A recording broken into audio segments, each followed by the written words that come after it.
ஸ்தோத்திரம். ஆண்டவராகிய இயேசு நாமத்தினாலே சீகன் பைபிள் இன்ஸ்டியூட் வகுப்புகளுக்கு உங்களை அன்புடன் வரவேற்கிறேன். கர்த்தர் உங்களை ஆசீர்வதிப்பாராக.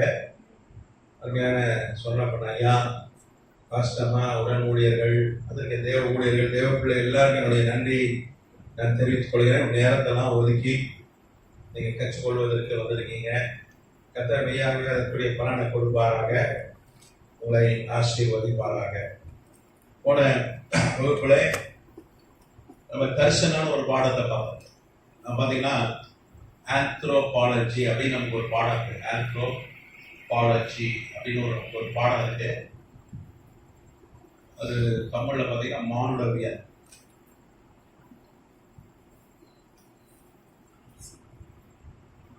அதுலதான் நம்ம விஷன், தர்சனம்,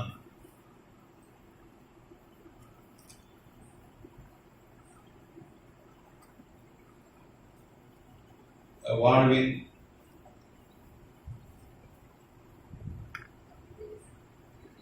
நோக்கம், தூய தமிழ சொன்னா பிறவி பயன் அப்படின்னு சொல்லலாம். அப்போ தரிசனம்னா என்ன அப்படின்னு சொல்லி நம்ம பார்த்தோம். நீதிமொழிகள் 19 அதிகாரம் 29 அதிகாரத்துல ஒரு வசனத்தை வாசம். தரிசனம் இல்லாத இடத்துல ஜனங்கள் சீர்கெட்டு போவார்கள். நீங்க தமிழ் பைபிள் திக்கு தரிசனம் இல்லாத இடத்துல ஜனங்கள் சீர்கெட்டு போவார்கள் இருக்கும். ஆனா ஒரிஜினல் டெக்ஸ்ட் இவரே மொழியில் தான் நீதிமொழிகள் புஸ்தகம் எழுதப்பட்டது. பாத்தீங்கன்னா 40 வயசு அப்போ. அது எழுதுனது யாரு? சாலமோன்.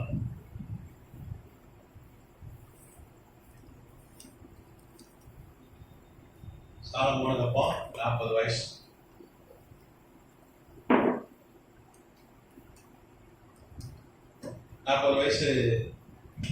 சாலமோனை கொண்டு கர்த்தர் நீதிமொழிகள் புஸ்தகத்தை நமக்கு எழுதி கொடுத்தார். வேத புஸ்தகம் கர்த்தருடைய வார்த்தை. ஒரு எழுத்து கூட சொந்தமான மனிதனுடைய எழுத்துக்கள் அல்லவே அல்ல. கர்த்தர் சொல்ல சொல்ல பக்தர்கள் எழுதுனதுதான் பைபிள். கர்த்தராமத்துக்கு சொல்றோம். எல்லாருக்கும் அந்த பைபிளை எழுதுற ஒரு பாக்கியம் கிடைக்கல. ஆண்டவராகிய இயேசு கிறிஸ்துவின் அப்போஸ்தலர் 12 பேர் பைபிளை பார்க்கிறோம். எல்லாரும் பைபிள் எழுதுனாங்களா? இல்ல. மத்தேயு எழுதினாரு. அப்புறம் வேற யார் எழுதுனா? யாரெல்லாம் பைபிள் எழுதுனா? ஆண்டவர் இயேசு கிறிஸ்துவின் அப்போஸ்தலர்களை சொல்றேன். யோவான் எழுதினாரு, பேதுரு எழுதினாரு.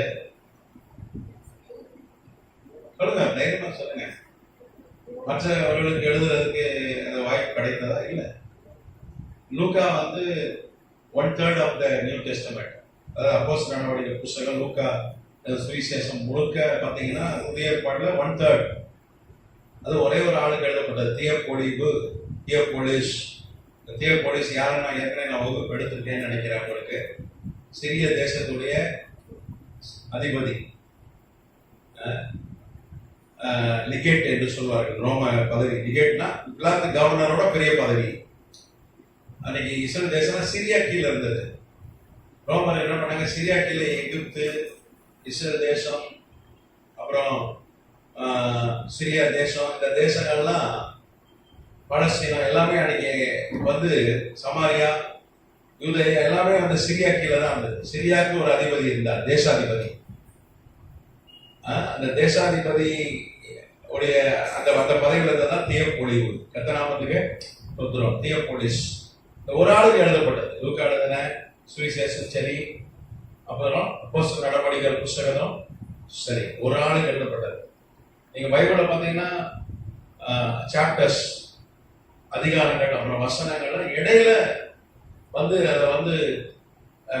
வேத பண்டிதர்கள் அதை போட்டாங்க. இடையில தான். அது ஒரு 18th செஞ்சுரி 18ஆம் நூற்றாண்டுல தான் அதை போட்டாங்க. பக்தர் எழுதும்போது 1ஆம் அதிகாரம் 2ஆம் அதிகாரம் எழுதவே இல்லை. 1ஆம் வசனம் 2ஆம் வசனம் எழுதவே இல்லை. நம்ம ஆட்கள் தான் சொல்லி படிக்கிறதுக்கு கொஞ்சம் அது லகுவா இருக்குன்னு சொல்லி என்ன பண்ணாங்க, அதை 1, 2, 3 என்று அதிகாரங்கள் அதுக்கப்புறம் வசனங்கள் அப்படின்னு சொல்லி போட்டாங்க. அது நமக்கு யூஸ்ஃபுல்லா இருக்கு, அப்படிதானே?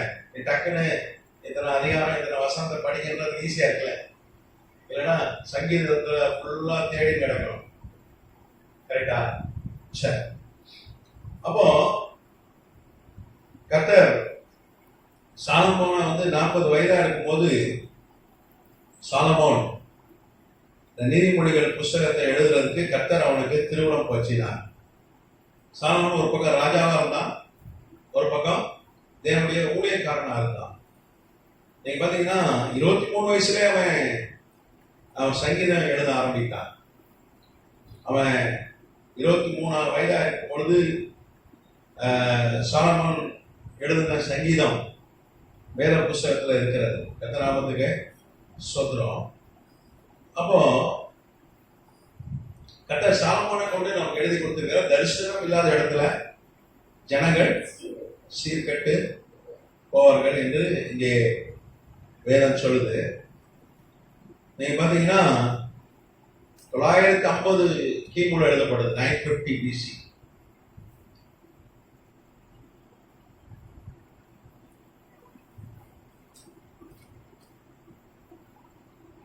தொள்ளாயிரத்தி 50 எழுதப்பட்டதுதான் இந்த நீதிமொழிகள் புஸ்தகம். கர்த்தருக்கு ஸ்தோத்திரம். நீங்க பாத்தீங்கன்னா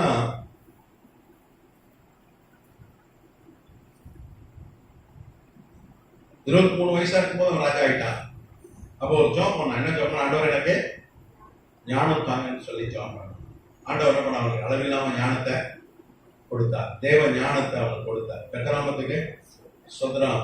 அப்படி கர்த்தர் அளவில்லாம ஞானத்தை கொடுத்துதான் அவன் 72 சங்கீதம் வந்துதான். அவன் நிறைய சங்கீதம் எழுதியிருக்கான். அதை பார்த்தீங்கன்னா முதல் அவன் எழுதின சங்கீதம் 72 சங்கீதம். அதுக்கப்புறம் அவன் 135 சங்கீதம், 136 சங்கீதம் 72, அப்புறம் 135, அப்புறம் 136 இதெல்லாம் அவன் எழுதின சங்கீதம். அப்புறம் 127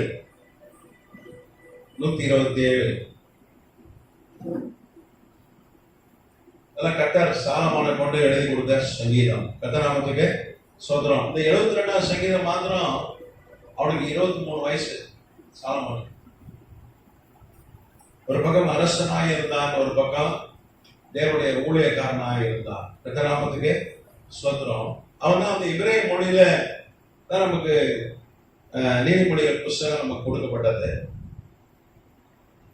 அப்புறம் பைபிள் 1706க்கு அப்புறம் தான் நமக்கு மொழிபெயர்த்து கொடுத்தாங்க. ஏற்கனவே ஒரு 318 வருஷம் 17 வருஷத்துக்கு முன்னாடி தான் வந்த ஜெர்மன் நாட்டு மிஷினரி சீகன் பால்க். அதனாலதான் நம்ம ஐயாவும் மகனுக்கு சீகன் பால்க் பேர் வச்சிருக்காரு. பைபிள் இன்ஸ்டிடியூட் சீகன் பால்க் பேர் வைக்கப்பட்டிருக்கிறது. ஒரு ஜெர்மன் நாட்டை சார்ந்த டேனிஷ் மிஷினரி, டென்மார்க் இருக்கிற மிஷினரி ஸ்தாபனத்துல ஊழியம் செய்த சீகன் பால்க் தான் நம்ம தமிழ் பைபிளை நம்ம மொழிபெயர்த்து, அன்னைக்கு கரெக்ட் கிடையாது, ஒன்றும் கிடையாது, நான் ஏற்கனவே குலாவரியா சொல்லியிருக்கேன், நமக்கு கொடுத்தார். அப்போ அவங்க கிங் ஜேம்ஸ் வெர்ஷன் என்கிற ஆங்கில பைபிளை வச்சுதான் அவங்க மொழிபெயர்த்தாங்க. நேரடியா எபிரேய மொழியில இருந்தோ கிரேக்க மொழியில இருந்தோ அவங்களுக்கு மொழிபெயர்க்கல. 1611 ஏறக்குறைய 400 வருஷத்துக்கு முன்னாடி கிங் ஜேம்ஸ் ஒரு அரசன் தான். அவன் லட்சக்கணக்கில் என்ன பண்ணா, ஆங்கிலம் மொழியில பைபிளை மொழிபெயர்த்து லட்சக்கணக்கில் அச்சடித்து என்ன பண்ணா, உலகக்குள்ள கொடுத்தாரு. உலகத்திலேயே பாத்தீங்கன்னா நிறைய Bible, English Bible king James version அப்படின்னு சொல்லுவாங்க. ராஜா அவன் ஒரு அரசன், இங்கிலாந்துடைய அரசன். அவன் தான் உலகம் ஃபுல்லா கொண்டு போய் பைபிள் அடிச்சு அதுக்கு முன்னாடி பைபிள் புஸ்தக வடிவத்துல இல்லை. 1525 ஒரு 500 ஆண்டுகளுக்கு முன்பாக தான் முதல் வில்லியம் டிண்டே நம்ம வாசிச்சோம், நம்ம பார்த்தோம் வகுப்புல. ஒரு 500 வருஷத்துக்கு முன்னாடி தான் பைபிளை முதல் ஒரு புஸ்தகமா அச்சு அடித்தாங்க. அது புதிய ஏற்பாடு தான், ஒரு 10,000 காப்பி. அது முதல்ல அடிச்சது யாருன்னா வில்லியம் டிண்டே, ஒரு இங்கிலீஷ் மேன், ஒரு வெள்ளைக்காரு. அவர் என்ன பண்ண, கொலை செஞ்சுட்டாங்க. பைபிளை மொழிபெயர்த்து அச்சடித்ததுக்காக அவர் கழுத்தை நெரித்து கொன்று அவரை எரித்து போட்டார்கள். அப்போ வந்து பைபிளுக்காக நிறைய பேர் ரத்த சாட்சியா மறிச்சிருக்காங்க. நம்ம அந்த வரலாறுலாம் பார்த்தோம். நாமத்துக்கு சொத்துறோம். அப்ப இங்க தீர்க்க தரிசனம்ன்ற வார்த்தை வெறும் தரிசனம் தான் இருக்கணும். தரிசனம் இல்லாத இடத்துல ஜனங்கள் சீர்கெட்டு போவார்கள். அப்போ ஒரு மனிதன் சீர்கெடாம இருக்கணும்னா, அழியாம இருக்கணும், அவன் வாழ்க்கையில் என்ன இருக்கணும்? தரிசனம் இருக்கணும் அப்படின்னு சொல்லி பார்த்தோம் போன வகுப்புல. தரிசனம்னா நம்ம ஜெபிக்கும் போது நிறைய தரிசனத்தை ஆண்டவர் காட்டுறாரு. நான் கூட பார்த்தீங்கன்னா கண்ணை திறந்திருக்கும் போதெல்லாம் தரிசனங்கள் கண்டது உண்டு. சைவர்களோட ஒரு மீட்டிங் போயிட்டே இருந்தேன், கார் ஓட்டிட்டு போயிட்டே இருந்தேன். ரொம்ப பிஸி டிராபிக். ஆனால் என்னுடைய ஆவிக்குரிய கண் திறந்துச்சு. ஒரு பெரிய ஒரு காட்சியை கர்த்தர் காண்பித்தார். அது அங்கே இருக்கிற அந்த மீட்டிங்குக்கு ஏதுவாக ஒரு தரிசனத்தை கர்த்தர் கொடுத்தார். அப்போ கண்ணை மூடிட்டு இருக்கும் போது தான் தரிசனம் இல்லை, கண்ணை திறந்துட்டு இருக்கும் போது கூட நமக்கு நம்முடைய உள்ளான மனிதனுடைய கண்களை கர்த்தர் திறந்து சில காட்சிகளை என்ன பண்றாரு? காண்பிக்கிறார். சில காட்சிகள் கண்ணுக்கு தெரியும். கர்த்தராமத்துக்கு சோதனம் ஜெபிக்கும் போது சில தரிசனங்களை கொடுக்குறாரு. அந்த தரிசனம் வேறு, இந்த தரிசனம் வேறு. நம்ம அப்பப்போ ஜெபிக்கும் போது கர்த்தர் தரிசனங்களை காட்டுகிறார். இப்போ வெளிப்படுத்தின விசேஷம் புஸ்தகம் முழுக்க யோவான் கண்ட தரிசனம் தான். ஆனா யோவான் வாழ்க்கையில் ஒரு தரிசனம் இருந்தது. என்ன தரிசனம்? அவன் ஒரு ஆண்டோடைய சீசனா இருக்கணும். அது மாத்திரம் இல்ல, வெளிப்படுத்தின விசேஷம் புஸ்தகத்தை எழுதணும். தீர்க்க தரிசியா இருக்கணும். கடைசி நாட்கள் நடக்கிறத அவனை கொண்டு தான் வெளிப்படுத்தணும் அப்படின்னு கர்த்தருக்கு ஒரு அவன் வாழ்க்கையில ஒரு தரிசனம் இருக்கு. அப்போ அப்பப்போ நம்ம ஜெபிக்கும் போது காண்கிற தரிசனம் வேறு. நீங்க யோவேல் 2ஆம் அதிகாரத்தில் என்ன சொல்லப்பட்டிருக்கு? மாம்சமான யாவரும் ஆவிய சொல்லி அப்போது வாலிபர்கள் குமாரத்துக்கு சொல்வார்கள், வாலிபர்கள் தரிசனம் காண்பார்கள். இப்போ வாலிப பிள்ளைகளுக்கு தரிசனத்தை ஆண்டவர் பண்ணியிருக்காரு, வாக்கு கொடுத்திருக்கிறார். ஒரு ஒரு ஒரு 13 டீனேஜ்ல இருந்து ஸ்டார்ட் ஆகுது வாலிப பருவம், ஒரு 13 இயர்ஸ். அப்ப அவர்கள் என்ன பண்ணுவாங்கன்னா தரிசனம் காண்பார்கள் என்று வேதம் சொல்லுது. அந்த தரிசனம் வேறு, இந்த தரிசனம் வேறு. அப்ப தரிசனம் இல்லைன்னா ஒரு மனுஷன் வாழ்க்கை சீர்கெட்டு போய்விடும் என்று வேதனம் சொல்லுகிறது. இல்லையா? சில சொல்லுவாங்க அர்த்தமே இல்லாத வாழ்றாயா. அப்போ வாழ்க்கையில ஒரு அர்த்தம், அதான் தரிசனம்.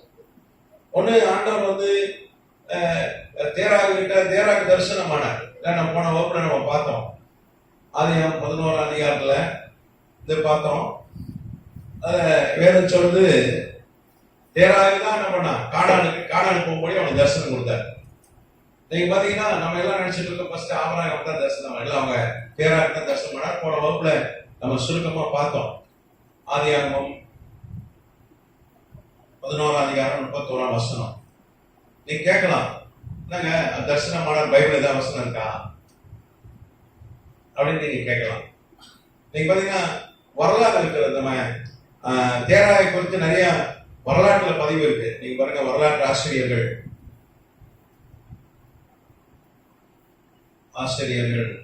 அவங்க பேர்லாம் நான் எழுதுறேன். ஹிஸ்டாரியன்ஸ்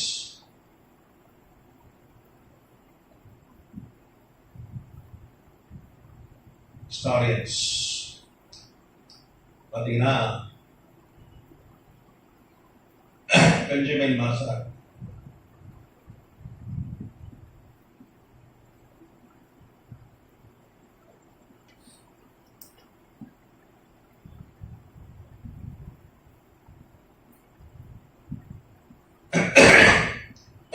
அப்புறம் ஹனான் பர்ரவா,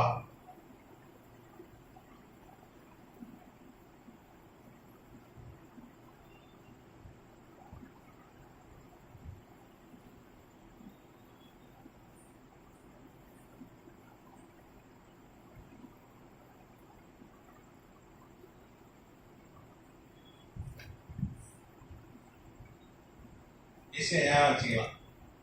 ரவை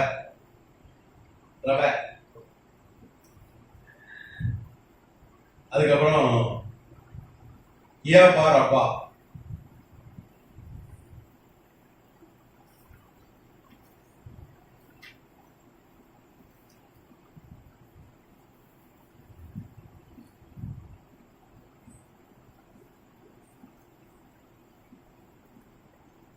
இவெல்லாம் வந்து புகழ்பெற்ற வரலாற்று ஆசிரியர்கள், அந்த காலத்து வரலாற்று ஆசிரியர்கள். இவங்க தேராக குறித்து ஆபிரகாம் குறித்துலாம் வந்து வரலாற்றுல பதிவேடு இருக்கு.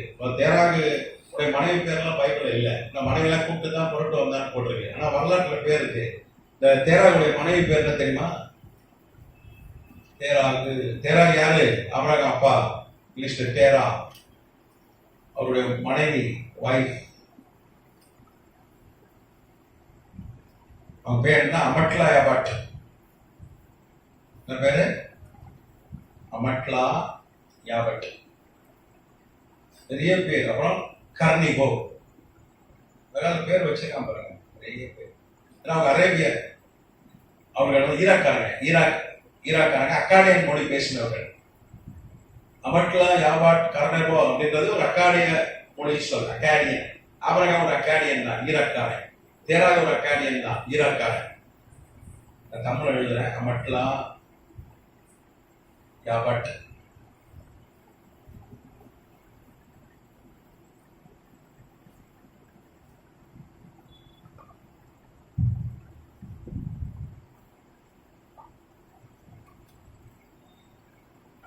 இந்த மாதிரி பேர்லாம் நம்ம வைக்கிறதே இல்லை. நம்ம வச்சா என்ன பேர் வைப்போம்? மேரி, எஸ்தர், ரூத்து. சரி, ஓகே. நீங்க பாத்தீங்கன்னா வரலாறு என்ன சொல்லுகிறது? வரலாறு மாத்திரம் இல்ல, நிறைய கல்வெட்டுகள், எப்லா கல்வெட்டுகள், எப்லா டேப்லெட்ஸ். டேப்லெட்ஸ்னா கல்வெட்டுகள். எப்லா கல்வெட்டுகள். மொத்தம் 1800 கல்வெட்டு ஆதாரம் இருக்கு. தேராக குறித்து ஆபிரகாம் குறித்து 1800 கல்வெட்டுகள் இருக்கு. 1975 தான் 1975 சிரியாவில் அதை கண்டுபிடிச்சாங்க. சிரியாவில் எப்லான்னு ஒரு இடத்துல, சிரியா தேசம், சிரியானிக்கு நாடு இருக்கு, சிரியா. எப்லா அப்படின்னு எப்லான்ற ஒரு பட்டணம். அதனாலதான் எப்லா கல்வெட்டு அது பேரு. இத்தாலிய நாட்டு விஞ்ஞானிகள் அதை கண்டுபிடிச்சாங்க.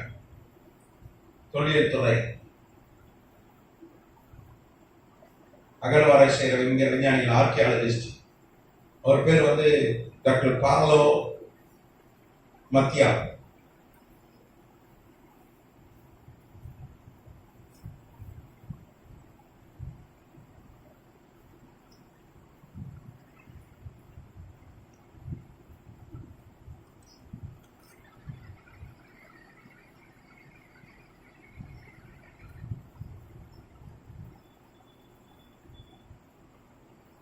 இன்னைக்கு அந்த 1800 கல்வெட்டுகள் எங்க இருக்குன்னா,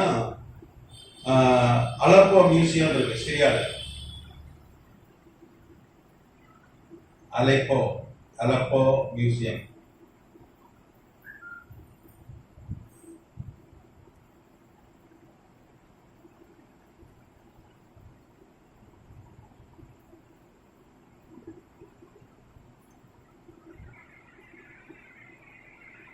அதுக்கப்புறம் பாத்தீங்கன்னா டமஸ்கஸ் மியூசியம். டமஸ்கஸ் ஒரு பட்டணம் இருக்கு சிரியா தலைநகர்.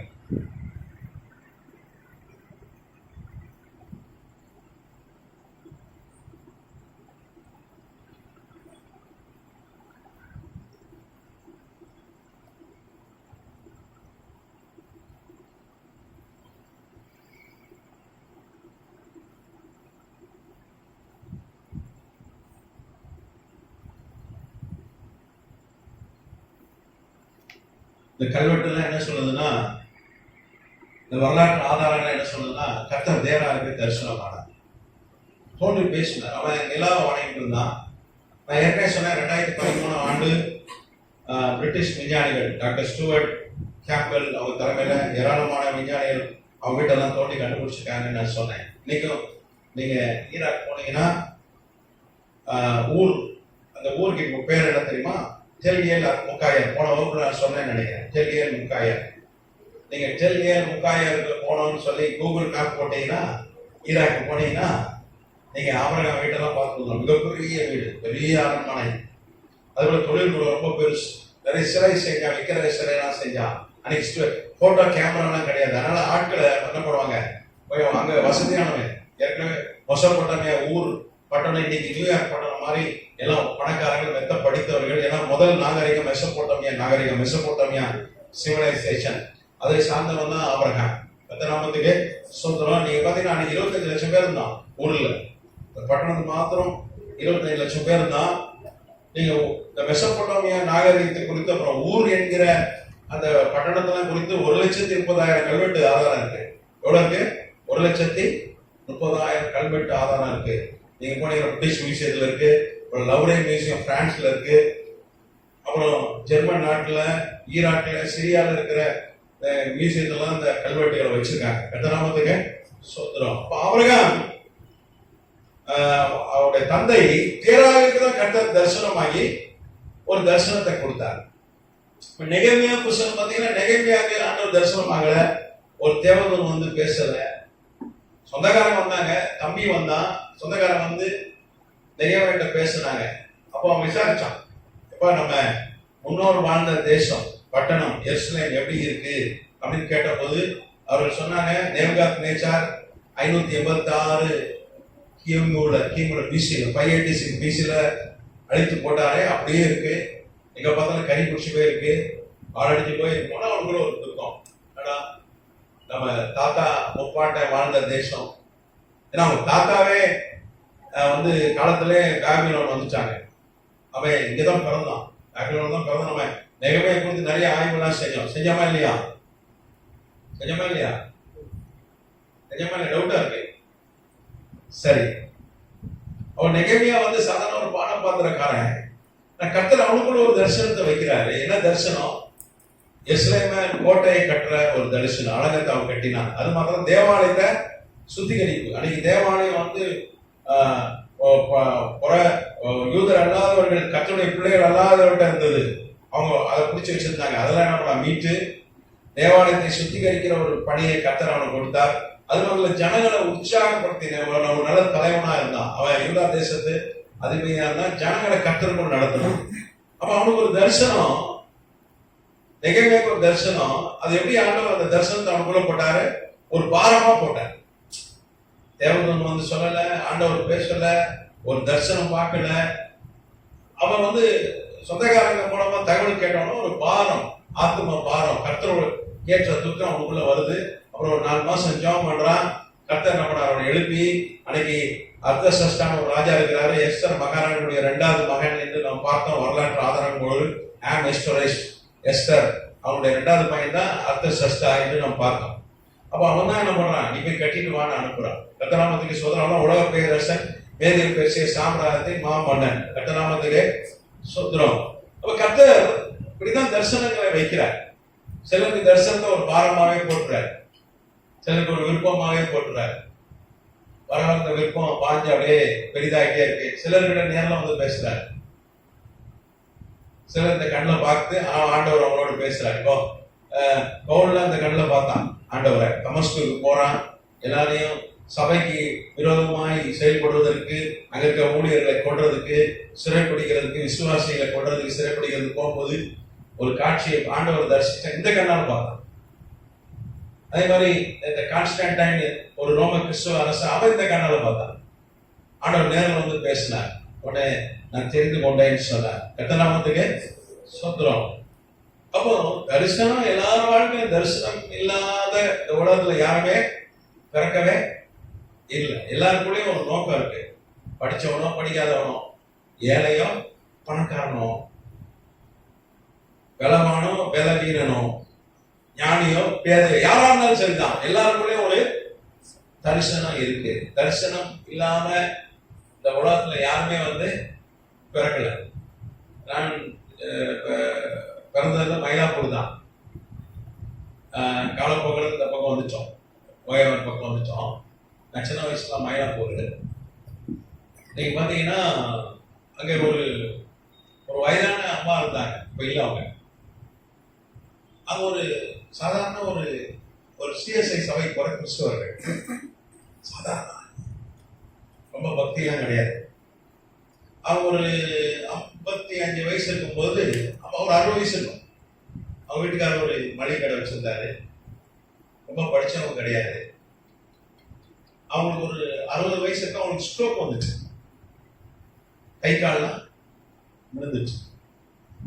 விழுந்துட்டு அப்பதான் வந்து ஆண்டவரை தேட ஆரம்பிக்கிறாங்க, ஜெபிக்க ஆரம்பிக்கிறாங்க. பொதுவாக மனுஷன் வந்து ரொம்ப எப்ப தேடுவானா, வியாதி வந்த போதுதான் ஆண்டவர் ரொம்ப தேடுவான். பிரச்சனை இல்லைன்னா ஒருத்தன் ஜெபிக்கவே மாட்டான். நீ பாருங்க, எல்லாத்தையும் சதிக்கப்பட்டு ஒரு பிரச்சனை இல்லாம எல்லாம் ஸ்மூத்தா பிரச்சனை ஜெயிப்பானா, நான் ஏன் ஜெபிக்கிறேன், எல்லாம் நல்லா தான் இருக்கணும். அது பொதுவாக மனிதனுடைய இயல்பு. ஆண்டவர் அப்படி சொல்றாரு, உனக்கு பிரச்சனை இருக்கோ இல்லையோ என்னது தேடு, என் கூட ஐக்கியமா. இது வந்து ரிலேஷன்ஷிப், இது ஆண்டவரோடு நமக்கு இருக்கிற ஐக்கியம். அவர் அப்பா, நம்ம பிள்ளை. கரெக்டா? அப்பா பிள்ளைக்கு உறவு எப்ப இருக்கும்? வெறும் துட்டுக்கு தான் போய் எப்பாட்ட நிற்போமா? அது நல்ல உறவா? என் பையன் காசு வேணாதான் வருவான் அப்பான்னு கூப்பிட்டுட்டு அப்படின்னு, இல்லை என் பொண்ணு ஏதாவது வேணும்னா தான் வருவான் அப்படின்னு ஒரு அப்பா சொன்னா அது நல்ல ஒரு உறவா? தந்தைக்கும் மகளுக்கும், தந்தைக்கும் மகனுக்கும் ஒரு நல்ல உறவா? இல்லை. அவர் அப்படி தகப்பன். அதனால நம்ம அவர் கூட என்ன பண்ணணும்? உறவா ஐக்கியமா இருக்கணும். அல்லேலூயா. வேற சொல்ல, நலாதியனுடைய ராஜ்யம் நீதியும். ஆமா, அப்படி எல்லாம் வந்துடும், பின்னாடியே ஓடி வந்துடும். ஆனா தேவைக்கு மாத்திரம் ஜெபிக்கிறது, இமைக்காக மாத்திரம் நம்ம அவரை விசுவாசம்னா நம்ம ரொம்ப பரிந்துரைக்கப்பட்டவர்கள் வேதம் சொல்லுது. கர்த்தநாமத்துக்கு ஸ்தோத்திரம்.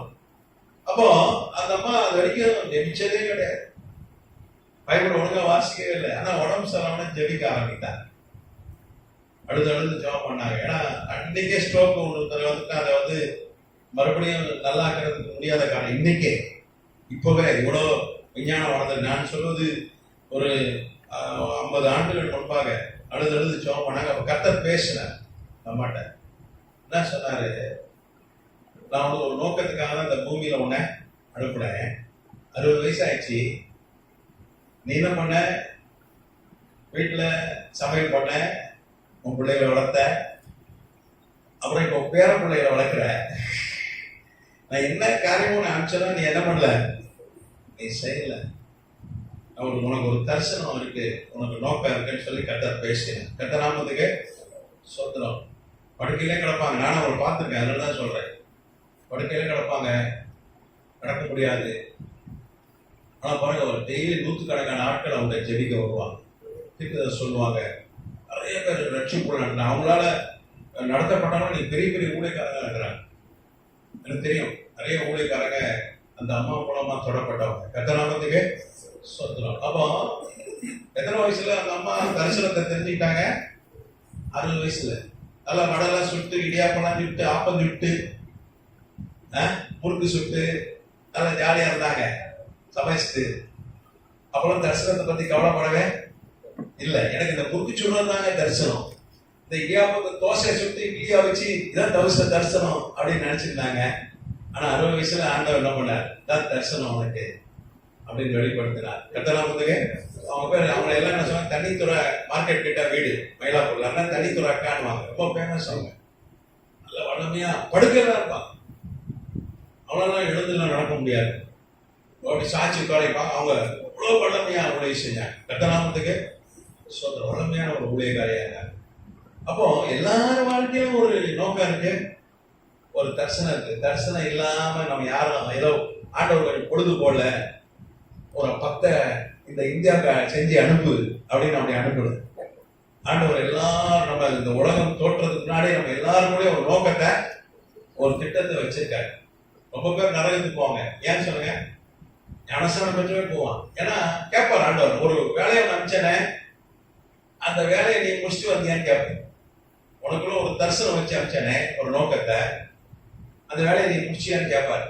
நம்மளால முடிப்பான். அப்படியா, எனக்குள்ள ஒரு நோக்கம் இருந்ததா? ஐயோ ஆண்டவரே, தரிசனம் என்னன்னு தெரியாம போச்சேன். சரி சரி, நீ தரிசனம் எப்போ உனக்கு வரும், அது வரைக்கும் நீ அங்க போயிரு. எங்க? அங்க ஜூபிட்டர்ல, வியாழன்ல கொஞ்சம் அக்கினி கடல்லாம் இருக்கு, நீ ஏறிலாம் கொஞ்சம் நீச்சல் அடிச்சு குளிப்போ அப்படின்னு நாங்க போட்டுருவேன். எல்லாரும் வாழ்க்கையில நமக்கு இதெல்லாம் நம்ம எல்லாரும் சமைக்கணும், வேலை செய்யணும், வேலைக்கு போகணும், குடும்பத்தை நடத்தணும், அதெல்லாம் உண்மைதான். அதையும் தாண்டி வேலைக்கு போன உண்மைதான், சம்பாதிக்கணும் உண்மைதான். அதையும் தாண்டி நம்ம வாழ்க்கையில ஏதோ ஒரு நோக்கத்தை கட்ட வச்சிருக்கேன். கர்த்தநாமத்துக்கு ஸ்தோத்திரம். இந்த ராக்ஃபெல்லர்னு ஒரு ஆளை குறித்து நான் அடிக்கடி உங்களுக்கு சொல்லியிருக்கேன். மிகப்பெரிய பணக்காரர் ராக்ஃபெல்லர், 20ஆம் நூற்றாண்டின் மிகப்பெரிய பணக்காரர். நீங்க பாத்தீங்கன்னா 10 லட்சம் கோடி ஊழியத்துக்கே கொடுத்திருப்பாரு. எத்தனை லட்சம் கோடி? 10 லட்சம் கோடி. ஏழைகளுக்கு ஒரு 10 லட்சம் கோடி கொடுத்திருப்பாரு. இதுவரை 20 லட்சம் கோடி கொடுத்திருப்பாரு. உலகம் ஃபுல்லா இருக்கிற ஏழை ஜனங்களுக்கு எல்லாம் சாப்பாடு போட்டார் ஒரு காலத்துல. அவருடைய ஏழை வீட்டு பையன். அவருடைய வாழ்க்கை ஆசை லட்சியம் என்ன தெரியுமா? ஒரு பியானோ வாசி கத்துக்கிட்டு, இல்லைன்னா ஒரு வயலின் வாசி கத்துக்கிட்டு சர்ச்சில் போய் என்ன பண்ணணும்? ஞாயிற்றுக்கிழமை அந்த வியாழன் வாசிக்கணும், இல்லைன்னா பியானோ அப்புறம் செத்து போயிடணும். ஏதோ கூலி வேலை பார்த்துட்டு ஏதோ சம்பாரிச்சுட்டு ஞாயிற்றுக்கிழமை வயலின் வாசிச்சுட்டு சர்ச்சில் இல்லைன்னா பியானோ வாசிச்சுட்டு என்ன பண்ணிடணும்? செத்து போயிடணும். அப்படிதான் நினைச்சாரு. அதான் அவருடைய திட்டம். அவர் அப்படிதான் நினைச்சாரு. ஆனா ஆண்டவர் வேற ஒரு தரிசனத்தை அவருக்குள்ள வச்சிருந்தார். அல்லேலூயா. உலகத்திலே ஊழியத்துக்கு அதிகமா கொடுத்த ஆண்டவர் தான். அவர் மூலமா நிறைய ஊழியர்கள் கட்டப்பட்டது. நிறைய மிஷனரி ஸ்தாபனங்களை ஆண்டவர் அவருக்கு கொண்டு ஸ்தாபிச்சார். நீங்க பாத்தீங்கன்னா அப்போ அவருக்கு ஒரு தரிசனம் என்ன?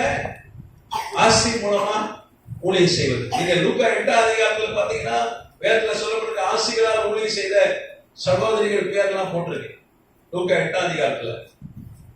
அப்போ ஒவ்வொருவருக்கும் ஒரு தரிசனம். சிலர் வந்து நிறைய பணம் சம்பாதிச்சு கர்த்தர் அந்த ஆசி மூலமா ஊழியம் செய்வது.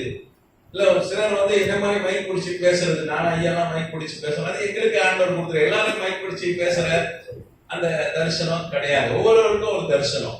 நீங்க பைபிள்ல பாத்தீங்கன்னா யாத்திராமத்துல 2 மருத்துவ வச்சியை குறித்து சொல்லப்படுது. சிக்கோரால், பூவால். நம்ம வேலை என்ன? யூத அந்த குளத்துல இவரே அந்த குடும்பத்துல ஆண் பிள்ளை பண்ணா அதை காப்பாற்றி கொடுப்பது. அதான் அவங்களுக்கு தரிசனம். அவங்க தான் மோசையை என்ன பண்ணாங்க? காப்பாற்றி கொடுத்தாங்க. நிறைய ஆண் பிள்ளைகளை காப்பாற்றி கொடுத்தாங்க. கர்த்தர் நாமத்துக்கு. ஏன்னா ராஜா சட்டம் போட்டிருந்தா ஆம்பளை பிள்ளை பண்ணா கலந்தா கொண்டுடணும், பொம்பளை பிள்ளையை மாத்திரம் வளர்க்கணும். அதுக்கு 2 மருத்துவ வச்சியை அப்பாயிண்ட் பண்ணி வச்சுட்டான், நியமிச்சு வச்சிருந்தான். ஆனா அவங்க திட்டம், ஆண்டோட திட்டம் இவங்களை கொண்டு இந்த யூத ஜனங்களை காப்பாற்றணும். இப்ப யோசேப்புடைய தரிசனம் என்ன? இவனும் பஞ்சத்துல இருக்கும் போது இந்த யூத ஜனங்களை யாக்கோபுடைய வம்சத்தை காப்பாற்றணும். அதுக்குதான் அவனை பிரைம் மினிஸ்டர் ஆக்கினார். இப்ப எஸ்தருடைய தரிசனம் என்ன? அவன் மகாராணியா இருந்து என்ன பண்ணா? இந்த யூத ஜனம் உடம்பு ஃபுல்லா கொல்லப்படுறதுக்கு சட்டம் வந்துச்சு. அதை தடுத்து போட்டா. அவ அதை தடுத்து போட்டா. அப்ப எல்லார் வாழ்க்கையிலும் ஒரு நோக்கம், ஒரு திட்டம், ஒரு தரிசனம் இருக்கு. கர்த்தராமத்துக்கு ஸ்தோத்திரம். தரிசனம் இல்லாத இடத்துல ஜனங்கள் சீர்கெட்டு போவார்கள். அப்ப நம்ம வாழ்க்கை ஆசீர்வாதமா இருக்கணும்னா நம்ம என்ன பண்ணணும்? நம்ம என்ன தரிசனம்ன்றதை என்ன பண்ணணும்? ஃபர்ஸ்ட் தெரிந்து கொள்ளணும். சவுல் வந்து கழுதை காணும் அப்படின்னு சொல்லிட்டு தான் வந்தான், தேவ சமூகத்துக்கு வந்தான். அவதான் தெரிஞ்சுக்கிட்டான், இந்த கர்த்தர் வந்து இஸ்ரேலுக்கு முதல்ல அரசனா தெரிந்து கொண்டிருக்கிறார். தெரிந்து கொண்டான். 30 வயசுல தான் இந்த வெளிப்பாடு வந்தது. எந்த வயசுல வேணா வெளிப்பாடு. ஆனா நம்ம ஜோம் பண்ணி கேட்கணும், என் திட்டம் என்ன செய்யணும்? என்ன செய்யணும்? எனக்கு என்ன தரிசனம்? நான் பாட்டுக்கு வாழ்ந்தேன், ஏதோ குடும்பம் நடத்தினேன், ஏதோ வேலை பார்த்தேன், தொழில் செஞ்சேன், சம்பாதிச்சேன், ஏதோ படிச்சேன், அப்படி இல்லை. அதையும் தாண்டி என் வாழ்க்கையில ஒரு நோக்கம் இருக்கு ஆண்டவரே. அது என்ன அப்படின்னு சொல்லி என்ன பண்ணணும்? நம்ம அந்த தரிசனத்தை நம்ம ஆண்டவர்கிட்ட கேட்கணும். தரிசனம் இருந்தாதான் வாழ்க்கை ஆசீர்வாதமா இருக்கும். நீங்க பாத்தீங்கன்னா தேராகுக்கு தரிசனம் இருந்தது. என்ன தரிசனம்னு அவனுக்கு தெரியும். ஆனா என்ன பண்ணான்? பாதி வழியில நின்றுட்டான், ஆறான்ல நின்றுட்டான். அவன் வந்து கானானுக்கு போல. கானான் தான் அவனுடைய தரிசனம். அவன் தேராக என்ன பண்ணான்? ஆறான்ல ஒரு 1400 கிலோமீட்டர் ஏறக்குறைய ஊர்ல இருந்து, ஈராக் ஊர்ல இருந்து அவன் ஆறான் வந்து துருக்கியில நம்ம போன வகுப்புல பார்த்தோமா இல்லையா? ஞாபகம் இருக்கா? ஆமா. இன்னைக்கு பாத்தீங்கன்னா சாண்ட்லி உல்ஃபா, அந்த ஆரான் வந்து துருக்கியில இருக்கிற சாண்ட்லி உல்ஃபான்ற ஒரு ஊரு. அந்த ஊர் வரைக்கும் வந்தான். அந்த ஊர்ல கொஞ்சம் அவனுக்கு ஏறக்குறைய ஒரு 200 நாள் பிரயாணம் பண்ணி வந்திருப்பான். அந்த ஊர்ல கொஞ்சம் ஆட்களை சம்பாதித்தான்.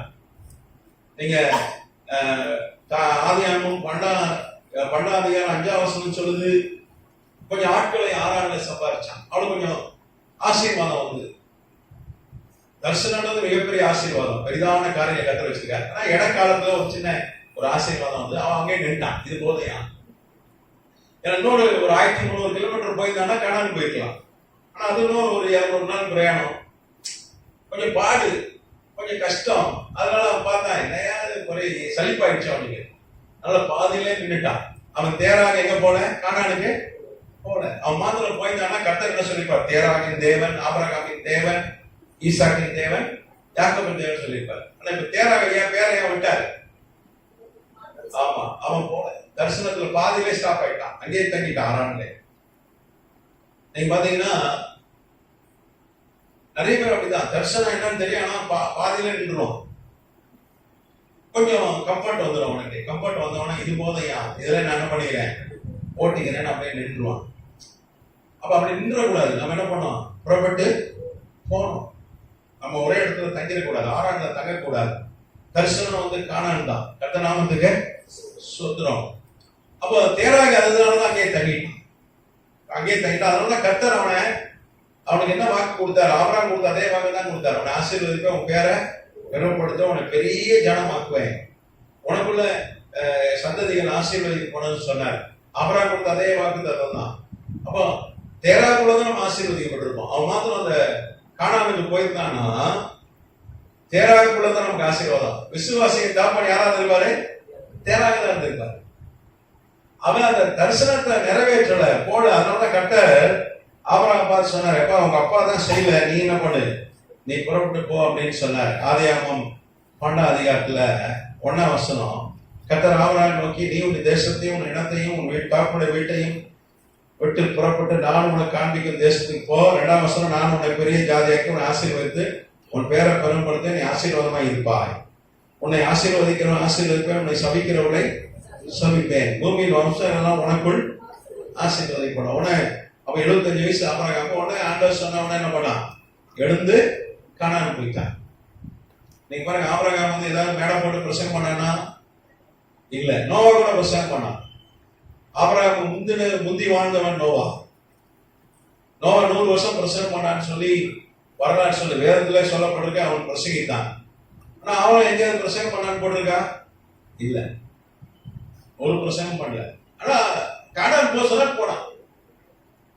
ஊர் என்கிற பட்டணத்தை விட்டு வந்தாச்சு, ஆறானுக்கு வந்தாச்சு, பாதி தூரம் வந்துட்டாங்க. அப்பா பாதி தூரம் கொண்டு வந்துச்சாரு. அப்பா அங்கேயே நின்றுட்டாரு தரிசனத்துக்கு போல. ஆனா மகன் அதுக்கப்புறம் அங்க புறப்பட்டு அவன் கானானுக்கு போனான். கர்த்தர் நாமத்துக்கு ஸ்தோத்திரம். அப்ப ஆண்டவர் வேற ஒன்றும் சொல்லப்பா, நீ போய் கானான்ல போய் இரு, நான் உன்னை ஆசீர்வதிப்பேன் சொல்ல. அதே மாதிரிதான் ஆபிரகாமை கர்த்தர் ஆசீர்வதிச்சார். கர்த்தர் நாமத்துக்கு ஸ்தோத்திரம். இன்னைக்கு நம்ம விசுவாசியின் தாப்பன் ஆபிரகாம் என்று சொல்கிறோம். கலாத்தியர் 3ஆம் அதிகாரம் சொல்லுது, நமக்கு எல்லா ஆசீர்வாதமும் ஆபிரகாமுக்குள்ளதான். ஆபிரகாமுக்கு என்னென்ன வாக்கு கொடுத்துருக்காங்க நமக்கு. கர்த்தர் நாமத்துக்கு ஸ்தோத்திரம். நீங்க பாத்தீங்கன்னா அரேபியர்கள் மாத்திரம் அல்ல, இஸ்ரேலர்கள் மாத்திரம் அல்ல, கர்த்தருடைய பிள்ளைகளாக நாமும் ஆபிரகாமுடைய சந்ததி என்று வேதம் சொல்லுது. கர்த்தர் நாமத்துக்கு ஸ்தோத்திரம். கோடிக்கணக்கான பிள்ளைகளை கர்த்தர் ஆபிரகாம் கொடுத்திருக்கிறார். ஆபிரகாம் என்ன செஞ்சான், ஆரம்பத்தில் கொஞ்சம் கோடாரம் தான் பண்ணான். அவன் எகிப்து போன போது பொண்டாட்டியை தங்கச்சிட்டான். சாராள என்ன சொல்லிட்டான், தங்கச்சிட்டான். கோடாதுதான் கரெக்டா. அவங்க பார்வன்ட்ட விட்டுட்டு அவன் கொடுத்த பரிசு பொருளும் வந்து வாங்கிட்டு வந்துட்டான். சரி மச்சான் ஆபிரகாமுக்கு என்ன பண்றாரு பார்வன், சரி தங்கச்சி கண்டிப்பு இருக்காரு மச்சான் அப்படின்ட்டு என்ன பண்ணாரு, பரிசு பொருட்கள் தான் கொடுத்தோட அதையே வாங்கிட்டு வந்துட்டான். ஆனா கர்த்தர் தலையிட்டு என்ன பண்ணாரு, மீட்டு கொடுத்தார். கர்த்தர் நாமத்துக்கு சொந்தம். ஆரம்பத்தில் கோளாறு தான். சாரா ரொம்ப சாரியை மன்னிக்கிறவளா இருந்ததுனாலதான் ஆபிரகாம் சாராவுக்கு ஒத்து போச்சு. பொதுவாக சகோதரிமார்கள் மன்னிக்கிறவங்களா இருப்பாங்க. மன்னிக்கிறவங்க என்ன குடும்பம் உடஞ்சிடும். கணவன்மார்கள் நிறைய தவறு செய்வார்கள். ஆபிரகாம் அப்படிதான் தவறு செஞ்சான்.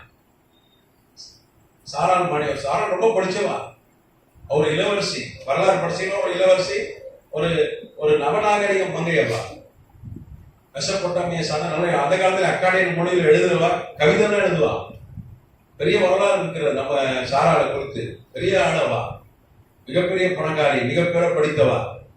ஆனா அவன் என்ன பண்ண, கீழ்ப்படிந்து இருந்தார் ஆபிரகாம் கோடாறு பிடிச்ச ஆளதான் இருந்தான் ஆரம்பத்துல. ஆனா கர்த்தர் என்ன பண்ணார், வர என்ன பண்ணார், அவனை மாற்றினார். அவன் விசுவாச வீரனா கர்த்தர் மாற்றினார். கர்த்தர் நாமத்துக்கு ஸ்தோத்திரம். அப்போ சாராள நம்ம பாராட்டணும். அவளை நம்ம கீழ்ப்படிந்து அவன் விட்டு வந்துட்டானே, இன்னொருத்தீங்கன்னா டிவோர்ஸ் பண்ணிடுவான். விட்டுட்டு காசு வாங்கிட்டு போயிட்டான். எனக்கு வித்துட்டு போயிட்டியா எகிப்து ராஜா கிட்ட. இன்னைக்கு பெரிய பஞ்சாயத்து ஏறும், மிகப்பெரிய பஞ்சாயத்து. ஆனா அவன் மன்னிச்சு என்ன பண்ணா, அவன் ஏற்றுக்கொண்டான். இந்த ஆபிரகாம் என்ன பண்ணான் தெரியுமா, லோத்த பிரச்சனை படைய சண்டைக்கு போனான். ஆனா பொண்டாடி பிரச்சனை கம்முனு கிஃப்ட் வாங்கிட்டு கம்முனுட்டான். ஆனா லோத்துக்கு பிரச்சனை, சோதம் கோமரா வந்து 4 அரசர்கள் படையெடுத்து பிடிச்சிட்டாங்க. இவங்க எல்லாம் போச்சு, லோத்து சொத்து எல்லாம் முடிச்சுட்டு போனா. இவன் போனா 300 ஆட்கள் தான் இருந்தாங்க. அவ்வளவு ரிஸ்க் எடுத்து போனான். நம்ம மனைவிக்கு ஒரு ரிஸ்க் கூட எடுக்கல. பைபிள் இருக்குல்ல. ஆனா சாரா மன்னிக்கிறவனா இருந்தா.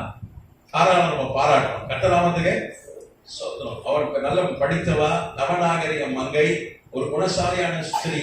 அவன் என்ன பண்ணா? அவன் கீழ்ப்படிந்தான். கர்த்தராமத்துக்கு சொந்தம். சில சொல்லுவாங்க, அந்த காலத்துல கீழ்ப்படிஞ்சாங்க, அந்த காலத்துல இவ்வளவு அறிவு கிடையாதுங்க. பெரிய அறிவாளிவா, பெரிய அறிவாளி, நிறைய கவிதை எழுதியிருக்கு அக்காடியின் மொழியில. பெரிய ஆளு. அவ கீழ்ப்படிஞ்சான். கர்த்தராமத்துக்கு சொந்தம். அப்போ ஆபிரகாம் கானானுக்கு போனா, அதான் தரிசனம். கர்த்தர் ஆபிரகாமை ஆசீர்வதித்தார். அவனுக்கு நம்மையும் ஆசீர்வதிச்சிருக்கார். கர்த்தராமத்துக்கு ஸ்தோத்திரம். ஒரு வசனத்தை நான் வாசிக்க விரும்புகிறேன். யாத்திராகம புஸ்தகம்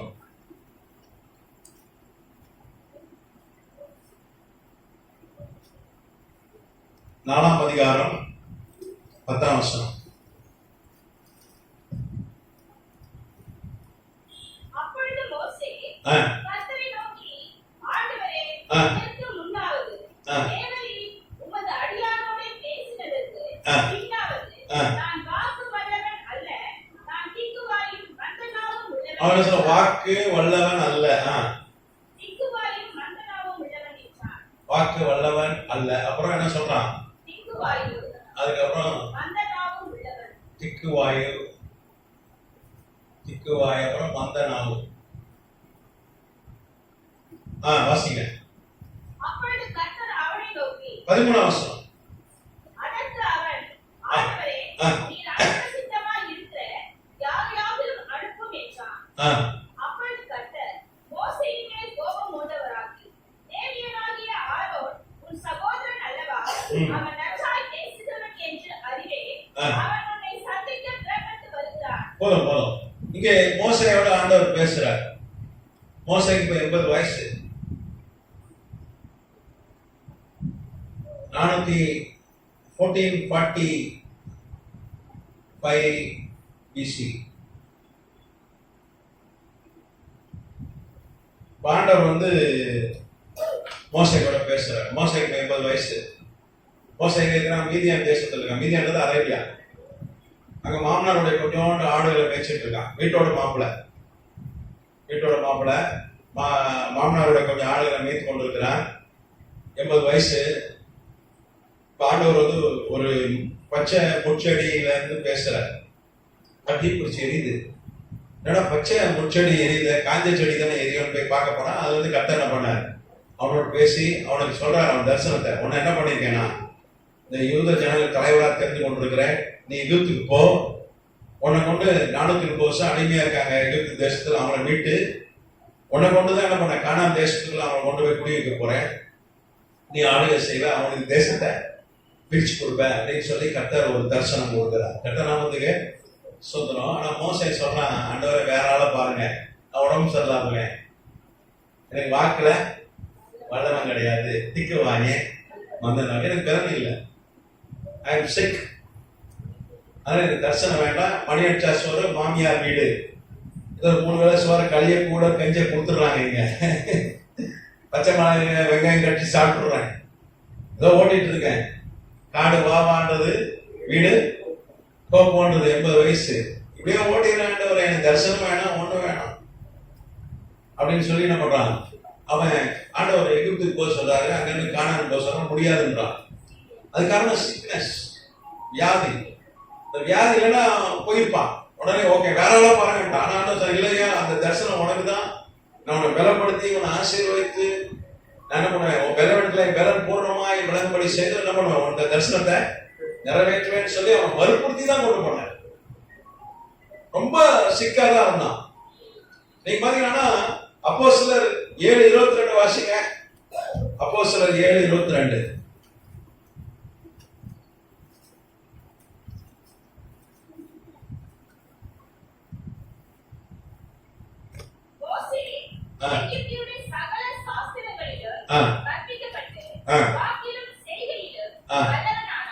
இங்க வேதம் சொல்லுது, சகல சாஸ்திரங்களிலும் அவன் கற்றவனா இருந்தான் எகிப்துல. அதுக்கப்புறம் வாக்கிலும் செயலிலும் வல்லவனா இருந்தான். நீங்க எபிரேயர் 11:24, 26 வாசிச்சிருங்க. இங்க வாக்குல வல்லவன்.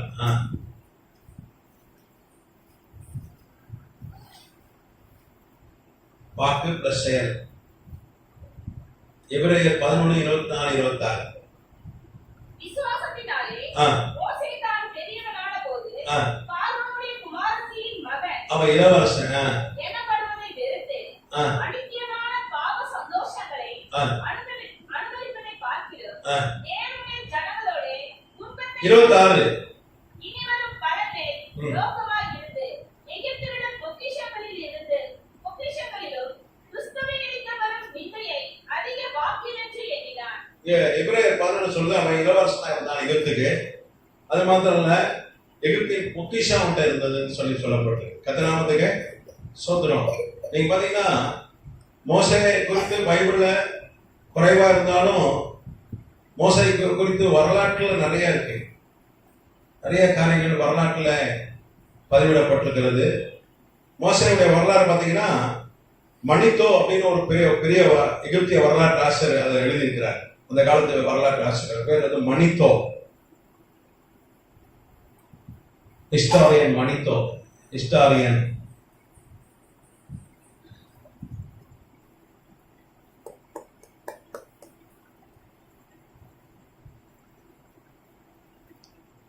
எல்லாம் எழுதிக்கீங்க. மணித்தோ.